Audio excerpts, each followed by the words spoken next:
Uh, Hello, my fans out there in 96 land. So, a little context. Algebra is all about solving equations. We solve equations like 3x plus 2 equals 17. That's called a linear equation. We've solved equations like x squared plus 2x minus 15 equals 0. That's called a quadratic equation. We've done equations like x cubed plus 3x squared plus 3x plus 1 equals 0. That's a cubic equation. These are, of course, polynomials. These are all polynomial equations. But now we want to encounter one of the most ugly and horrific type of equations that there is, a radical equation. And just look at how ugly it is. And let's look at an example. A radical equation is an equation, that has a radical in it. And we're going to have to use special tricks and special techniques to solve a radical equation. And this really explains why sections 8.1 through 8.5, we did all this work with radicals.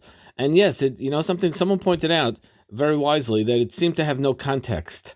And the context is right here today in 8.6.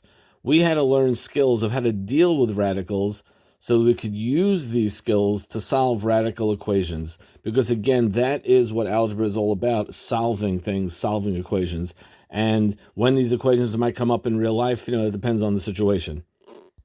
Meanwhile, let's use our brains and try to solve this equation. So we're going to start by, I don't know if you like, I hope you, I don't know about you, but I don't like radicals very much. I like to get rid of them. So I'm going to start by squaring both sides, and that's going to get rid of the radical. Watch this.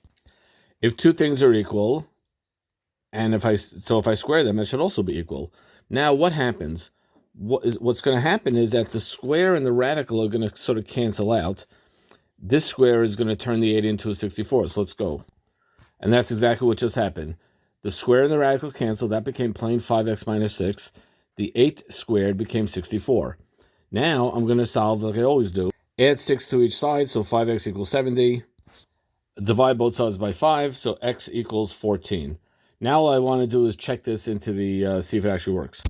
I want to take 14 and plug it back into the original equation, and let's see what we get. The square root of 70 minus 6, which is the square root of 64, which is 8. Check. We are done. Yay!